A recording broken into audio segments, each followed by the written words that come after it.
ಎಲ್ಲರಿಗೂ ನಮಸ್ಕಾರ. 2026 ಹತ್ತಿರ ಬರ್ತಾ ಇದೆ. ನಮ್ಮ ಜಮೀನಿನಲ್ಲಿ ಯಾವ ಬೆಳೆ ಹಾಕಿದ್ರೆ ಬಂಗಾರದಂಥ ಲಾಭ ಸಿಗಬಹುದು ಅಂತ ತಲೆ ಕೆಡಿಸ್ಕೊಂಡಿದ್ದೀರಾ? ಹಾಗಾದ್ರೆ ಸರಿಯಾದ ಜಾಗಕ್ಕೆ ಬಂದಿದ್ದೀರಿ. ಬನ್ನಿ, ಈ ವಿಶ್ಲೇಷಣೆಯಲ್ಲಿ 2026ಕ್ಕೆ ಯಾವೆಲ್ಲ ಬೆಳೆಗಳು ಹೆಚ್ಚು ಲಾಭ ತಂದುಕೊಡಬಹುದು ಅಂತ ಒಟ್ಟಿಗೆ ನೋಡೋಣ. ಹೌದು, ಇದು ಲಕ್ಷಾಂತರ ರೂಪಾಯಿಗಳ ಪ್ರಶ್ನೆ ಅಲ್ವಾ? ನಿಮ್ಮ ಜಮೀನು ನೀರಾವರಿ ಇರ್ಲಿ ಅಥವಾ ಒಣಭೂಮಿನೇ ಆಗಿರ್ಲಿ, ಮುಂದಿನ ದಿನಗಳಲ್ಲಿ ಯಾವ ಬೆಳೆ ನಮ್ಮ ಶ್ರಮಕ್ಕೆ ಒಳ್ಳೆ ಪ್ರತಿಫಲ ಕೊಡುತ್ತೆ? ಉತ್ತರ ಹುಡುಕೋದು ಸ್ವಲ್ಪ ಕಷ್ಟನೇ, ಆದ್ರೆ ಅಸಾಧ್ಯ ಅಂತೂ ಅಲ್ಲ. ಒಂದು ಒಳ್ಳೆ ಸ್ಮಾರ್ಟ್ ಪ್ಲಾನ್ ಇದ್ರೆ ಲಾಭ ಖಂಡಿತ ಮಾಡಬಹುದು. ನೋಡಿ, ಸಾಮಾನ್ಯವಾಗಿ 2 ತರಹದ ಕೃಷಿ ವಿಧಾನಗಳಿವೆ. ಒಂದು ಕಡೆ ಸಾಮಾನ್ಯ ಕೃಷಿ, ಅಂದ್ರೆ ಎಲ್ಲರೂ ಏನ್ ಬೆಳೀತಾರೋ ಅದನ್ನೇ ನಾವು ಬೆಳೆಯೋದು. ಇನ್ನೊಂದು ಕಡೆ ಸ್ಮಾರ್ಟ್ ಕೃಷಿ. ಇಲ್ಲಿ ಮಾರುಕಟ್ಟೆಯಲ್ಲಿ ಯಾವ್ದಕ್ಕೆ ಬೇಡಿಕೆ ಇದೆ, ಯಾವ್ದಕ್ಕೆ ಒಳ್ಳೆ ಬೆಲೆ ಸಿಗುತ್ತೆ ಅಂತ ಯೋಚನೆ ಮಾಡಿ, ರಿಸರ್ಚ್ ಮಾಡಿ ಬೆಲೆ ಆಯ್ಕೆ ಮಾಡೋದು. ಇವತ್ತು ನಾವು ಮಾತಾಡೋದು ಇದೇ ಸ್ಮಾರ್ಟ್ ಕೃಷಿ ಬಗ್ಗೆ. ಸರಿ, ಹಾಗಾದ್ರೆ ಶುರು ಮಾಡೋಣ ಅಲ್ವಾ? ಮೊದಲಿಗೆ ಜಮೀನಿನಲ್ಲಿ ನೀರಿಗೇನೂ ತೊಂದರೆ ಇಲ್ಲ ಅನ್ನೋರ್ ಬಗ್ಗೆ ಮಾತಾಡೋಣ. ಹಾಗಿದ್ರೆ ನಿಜಕ್ಕೂ ಅದೃಷ್ಟವಂತರು.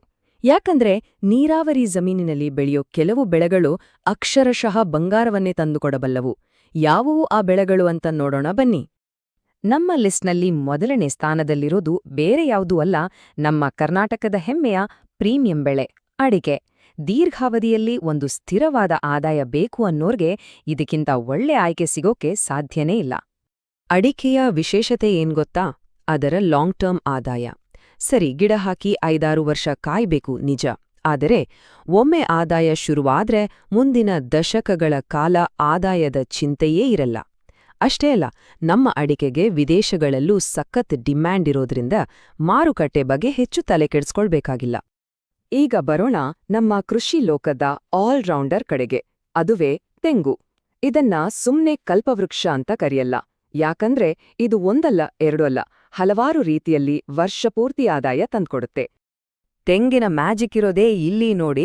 ಎಳನೀರು ಮಾರಿ ದುಡ್ಡು ಮಾಡ್ಬೋದು, ಕೊಬ್ಬರಿ ಮಾಡಿದ್ರೆ ಅದಕ್ಕೂ ಒಳ್ಳೆ ರೇಟ್, ಎಣ್ಣೆ ತೆಗೆದ್ರೆ ಇನ್ನೊಂದು ಆದಾಯ. ಹೀಗೆ ದುಡ್ಡು ಮಾಡೋಕೆ ದಾರಿಗಳು ಹಲವಾರು. ಒಂದು ಕಡೆ ಬೆಲೆ ಸ್ವಲ್ಪ ಕಮ್ಮಾದ್ರೂ ಇನ್ನೊಂದು ಕಡೆಯಿಂದ ಲಾಭ ಬಂದೇ ಬರುತ್ತೆ. ಜೊತೆಗೆ ನೀರು ಸ್ವಲ್ಪ ಹೆಚ್ಚು ಕಡಿಮೆ ಆದ್ರೂ ತಡ್ಕೊಳ್ಳುತ್ತೆ. ಇದಕ್ಕೆ ಇದನ್ನ ಒಂದು ಸೇಫ್ ಬೆಟ್ ಅನ್ನೋದು. ಈಗ ನಾವು ನೋಡ್ತಾ ಇರೋದು ಕಾಳ್ಮೆಣಸನ್ನ. ಇದನ್ನ ಕಪ್ಪು ಬಂಗಾರ ಅಂತನೂ ಕರೀತಾರೆ. ಅಂದ್ರೆ ಕಡಿಮೆ ಜಾಗದಲ್ಲಿ ಹೆಚ್ಚು ಆದಾಯ ಗಳಿಸೋಕೆ ಇದೊಂದು ಬೆಸ್ಟ್ ಬೆಳೆ. ಸಾಮಾನ್ಯವಾಗಿ ಇದನ್ನ ಬೇರೆ ಬೆಳೆಗಳ ಜೊತೆ ಮಿಶ್ರ ಬೆಳೆ ಆಗಿ ಬೆಳೆಯೋದು ತುಂಬಾ ಬುದ್ಧಿವಂತಿಕೆ. ಇದರ ಅತಿದೊಡ್ಡ ಪ್ಲಸ್ ಪಾಯಿಂಟ್ ಏನ್ ಗೊತ್ತಾ? ಕೇವಲ 3 ವರ್ಷಕ್ಕೆ ಫಸಲು ಶುರು. ಪ್ರತಿ ಎಕರೆಗೆ ಸಿಗೋ ಲಾಭವಂತೂ ಬೇರೆ ಬೆಳೆಗಳಿಗೆ ಹೋಲ್ಸಿದ್ರೆ ತುಂಬಾನೇ ಹೆಚ್ಚು. ಅಷ್ಟೇ ಅಲ್ಲ, ಅಡಿಕೆ ಅಥವಾ ತೆಂಗಿನ ತೋಟ ಇದ್ರೆ ಅದೇ ಮರಗಳಿಗೆ ಇದನ್ನ ಹಬ್ಬಿಸಬಹುದು. ಅಂದ್ರೆ ಅದಕ್ಕಂತ ಬೇರೆ ಜಾಗನೇ ಬೇಕಾಗಿಲ್ಲ. ಇದಕ್ಕಿಂತ ದೊಡ್ಡ ಅನುಕೂಲ ಏನ್ಬೇಕು ಹೇಳಿ? ನಮ್ಮ ಮುಂದಿನ ಸ್ಟಾರ್ ಬೆಳೆ ಅರಿಶಿಣ. ಈಗಂತೂ ಎಲ್ರಿಗೂ ಆರೋಗ್ಯದ ಬಗ್ಗೆ ಕಾಳಜಿ ಜಾಸ್ತಿ ಆಗ್ತಿದೆ ಅಲ್ವಾ? ಅದಕ್ಕೆ 2026ರ ಹೊತ್ತಿಗೆ ಅರಿಶಿಣದ ಬೇಡಿಕೆ, ಅದರಲ್ಲೂ ಒಳ್ಳೆ ಕ್ವಾಲಿಟಿ ಅರಿಶಿಣದ ಬೇಡಿಕೆ ಗಗನಕ್ಕೇರೋದು ಪಕ್ಕ. ನಿಮ್ಮಲ್ಲಿ ಮಧ್ಯಮ ಪ್ರಮಾಣದ ನೀರಿನ ವ್ಯವಸ್ಥೆ ಇದ್ರೆ ಈ ಚಿನ್ನದ ಬೆಳೆಯನ್ನು ಖಂಡಿತ ಟ್ರೈ ಮಾಡ್ಬೋದು. ಅರಿಶಿಣದಲ್ಲಿ ನಿಜವಾದ ಲಾಭದ ಸೀಕ್ರೆಟ್ ಇರೋದೇ ವ್ಯಾಲ್ಯೂ ಆಡಿಷನ್ನಲ್ಲಿ. ಅಂದ್ರೆ ಹಸಿ ಅರಿಶಿಣವನ್ನು ತಕ್ಷಣ ಮಾರುಕಟ್ಟೆಗೆ ಹಾಕೋ ಬದಲು ಸ್ವಲ್ಪ ದಿನ ಸ್ಟೋರ್ ಮಾಡಿಟ್ಟು ಒಳ್ಳೆ ಬೆಲೆ ಬಂದಾಗ ಮಾರಾಟ ಮಾಡ್ಬೋದು. ಇನ್ನು ಒಂದು ಹೆಜ್ಜೆ ಮುಂದೆ ಹೋಗಿ ಪುಡಿ ಮಾಡಿ ಪ್ಯಾಕ್ ಮಾಡಿ ಮಾರಿದ್ರಂತೂ ಲಾಭ ಡಬ್ಬಲ್ ಆಗೋದು ಗ್ಯಾರಂಟಿ. ಸರಿ, ಇಷ್ಟೊತ್ತು ನೀರಿನ ಕಥೆಯಾಯ್ತು. ಈಗ ನೀರು ಕಡಿಮೆ ಇರೋ ಒಣಭೂಮಿ ರೈತರ ಬಗ್ಗೆ ಮಾತಾಡೋಣ. ನೀರಿಲ್ಲ ಅಂತ ಚಿಂತೆ ಮಾಡುವ ಅಗತ್ಯ ಇಲ್ಲ. ಯಾಕಂದ್ರೆ ಕಡಿಮೆ ನೀರಲ್ಲೂ ಗಟ್ಟಿ ಲಾಭ ತಂದ್ಕೊಡೋ ಅದ್ಭುತ ಬೆಳೆಗಳು ಇವೆ. ಆ ತಂತ್ರಗಾರಿಕೆ ಏನು ಅಂತ ನೋಡೋಣ ಬನ್ನಿ. ಒಣಭೂಮಿ ಕೃಷಿಯ ರಾಜ ಅಂತಾನೆ ಇದನ್ನ ಕರೀಬೋದು. ಅದು ಗೋಡಂಬಿ. ನೀರಿನ ಕೊರತೆ ಇದ್ರೂ, ಕಲ್ಲು ಭೂಮಿ ಇದ್ರೂ ಅಲ್ಲೂ ಬೆಳೆಯೋ ಶಕ್ತಿ ಇದಕ್ಕಿದೆ. ಇದೊಂದು ಅತ್ಯುತ್ತಮ ದೀರ್ಘಾವಧಿಯ ಹೂಡಿಕೆ ಅಂತ ಹೇಳ್ಬೋದು. ಇದರ ಲೆಕ್ಕಾಚಾರ ನೋಡಿ, ಕೇವಲ 3-4 ವರ್ಷದಲ್ಲೇ ಫಸಲು ಶುರುವಾಗುತ್ತೆ. ಆದ್ರೆ ಆದಾಯ ಬರೋದು 20 ವರ್ಷಕ್ಕೂ ಹೆಚ್ಚು ಕಾಲ. ಕಡಿಮೆ ನೀರು, ಕಡಿಮೆ ಖರ್ಚು, ಆದ್ರೆ ದೀರ್ಘಕಾಲದ ಆದಾಯ. ಇದೇ ಗೋಡಂಬಿಯ ಅತಿದೊಡ್ಡ ಪ್ಲಸ್ ಪಾಯಿಂಟ್. ಒಣಭೂಮಿ ಇದೆ, ಆದ್ರೆ ಬೇಗನೆ ದುಡ್ಡು ನೋಡ್ಬೇಕು ಅಂತ ಯೋಚನೆ ಮಾಡ್ತಿದ್ದೀರಾ? ಹಾಗಾದ್ರೆ ಇಲ್ಲಿದೆ ಒಂದು ಸೂಪರ್ ಬೆಳೆ, ನುಗ್ಗೆಕಾಯಿ. ಕಡಿಮೆ ಬಂಡವಾಳ, ಆದ್ರೆ ಆದಾಯ ಮಾತ್ರ ಫಾಸ್ಟ್ ಅಂಡ್ ಫ್ಯೂರಿಯಸ್.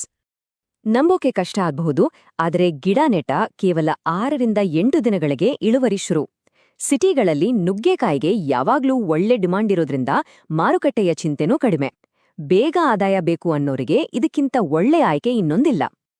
ಸರಿ, ಇಲ್ಲಿವರೆಗೆ ನಾವು ಒಂದೊಂದೇ ಬೆಳೆ ಬಗ್ಗೆ ನೋಡಿದ್ವಿ. ಆದ್ರೆ ಈಗ ಬರ್ತಿದೆ ಅಸ್ಲಿ ಆಟ. ಸ್ಮಾರ್ಟ್ ಕೃಷಿಯ ಬ್ರಹ್ಮಾಸ್ತ್ರ. ಅದೇ ಬಹುಪದರ ಕೃಷಿ. ಅಂದ್ರೆ ಒಂದೇ ಜಮೀನು, ಆದ್ರೆ ಆದಾಯ ಮಾತ್ರ ಡಬಲ್, ಟ್ರಿಬಲ್. ಅದು ಹೇಗೆ ಅಂತ ನೋಡೋಣ ಬನ್ನಿ. ಏನಿದು ಬಹುಪದರ ಕೃಷಿ? ತುಂಬಾ ಸಿಂಪಲ್. ಒಂದೇ ಜಮೀನಿನಲ್ಲಿ ಒಂದೇ ಸಮಯದಲ್ಲಿ ಬೇರೆ ಬೇರೆ ಎತ್ತರದಲ್ಲಿ ಬೆಳೆಯೋ ಬೆಳೆಗಳನ್ನ ಒಟ್ಟಿಗೆ ಬೆಳೆಯೋದು. ಇದೊಂದು ಅದ್ಭುತ ತಂತ್ರ. ಆದಾಯವನ್ನೂ ಹೆಚ್ಚಿಸುತ್ತೆ, ಜೊತೆಗೆ ರಿಸ್ಕ್ ಅನ್ನು ಕಡಿಮೆ ಮಾಡುತ್ತೆ.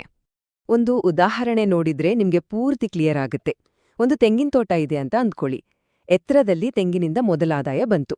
ಅದೇ ಮರಕ್ಕೆ ಕಾಳುಮೆಣಸಿನ ಬಳ್ಳಿ ಹಬ್ಬಿಸಿದ್ರೆ ಅಲ್ಲಿಂದ ಎರಡನೇ ಆದಾಯ. ಇನ್ನು ಕೆಳಗೆ ನೆಲದ ಮೇಲೆ ನೆರಳಿನಲ್ಲಿ ಅರಿಶಿನ ಬೆಳೆದ್ರೆ ಅದು ಮೂರನೇ ಆದಾಯ. ನೋಡಿ, ಒಂದೇ ಜಾಗ, ಮೂರು ಆದಾಯ. ಹಾಗಾದ್ರೆ ಇದರಿಂದ ಅಸಲಿ ಲಾಭ ಏನು? ಒಂದು ವೇಳೆ ಯಾವುದೋ ಒಂದು ಬೆಳೆಗೆ ರೋಗ ಬಂತು ಅಥವಾ ಬೆಲೆನೇ ಬಿದ್ದೋಯ್ತು ಅಂದ್ರೂ ಚಿಂತೆ ಇಲ್ಲ. ಇನ್ನೊಂದು ಬೆಳೆ ನಮ್ಮನ್ನ ಕಾಪಾಡತ್ತೆ. ಅಂದ್ರೆ ರಿಸ್ಕ್ ತುಂಬಾನೇ ಕಮ್ಮಿ, ಆದಾಯ ಹೆಚ್ಚು. ಇದೇ ಅಲ್ವಾ ನಮ್ಗೆಲ್ಲ ಬೇಕಾಗಿರೋ ಸುಸ್ಥಿರ ಕೃಷಿ ಅಂದ್ರೆ? ಸರಿ, ಇಷ್ಟೆಲ್ಲ ಆಯ್ಕೆಗಳನ್ನು ನೋಡಿದ ಮೇಲೆ ಈಗ ಪ್ರಶ್ನೆ ಇರೋದು, ಮುಂದಿನ ಹೆಜ್ಜೆ ಏನು? 2026ಕ್ಕೆ ನಿಮ್ಮ ಸ್ಮಾರ್ಟ್ ಪ್ಲಾನ್ ಹೇಗಿರಬೇಕು? ಹಾಗಾದ್ರೆ ನಮ್ಮ ಇವತ್ತಿನ ಚರ್ಚೆಯ ಸಾರಾಂಶ ಇದು. ನಿಮ್ಮದು ನೀರಾವರಿ ಜಮೀನಾದ್ರೆ ಅಡಿಕೆ, ತೆಂಗು, ಕಾಳುಮೆಣಸು ಅಥವಾ ಅರಿಶಿಣದ ಕಡೆ ಗಮನ ಕೊಡಿ. ಒಣಭೂಮಿ ಇದ್ರೆ ಗೋಡಂಬಿ ಮತ್ತು ನುಗ್ಗೆಕಾಯಿ ಖಂಡಿತ ಕೈಹಿಡಿಯುತ್ತೆ. ಆದ್ರೆ ಒಂದು ಮಾತು ನೆನಪಿರ್ಲಿ, ನಿಜವಾದ ಚಾಂಪಿಯನ್ ಆಗೋದು ಇವುಗಳನ್ನ ಒಟ್ಟಿಗೆ ಬೆಳೆದು ಬಹುಪದರ ಕೃಷಿ ಮಾಡಿದಾಗ ಮಾತ್ರ. ಕೊನೆಯದಾಗಿ ಒಂದು ಪ್ರಮುಖ ಪ್ರಶ್ನೆ. ದಿನೇ ದಿನೇ ಬದಲಾಗ್ತಾ ಇರೋ ಈ ಕೃಷಿ ಜಗತ್ತಿನಲ್ಲಿ ಕೇವಲ ಒಂದೇ ಬೆಳೆಯನ್ನ ನಂಬ್ಕೊಂಡು ಕೂರೋದು ಇನ್ಮುಂದೆ ಸುರಕ್ಷಿತವಾದ ಆಯ್ಕೆನೇ? ಯೋಚ್ನೆ ಮಾಡಿ. ವೈವಿಧ್ಯತೆಯೇ ನಮ್ಮ ಬಲ. ಸ್ಮಾರ್ಟ್ ಕೃಷಿ ಪದ್ಧತಿಗಳೇ ನಮ್ಮ ಭವಿಷ್ಯದ ದಾರಿ.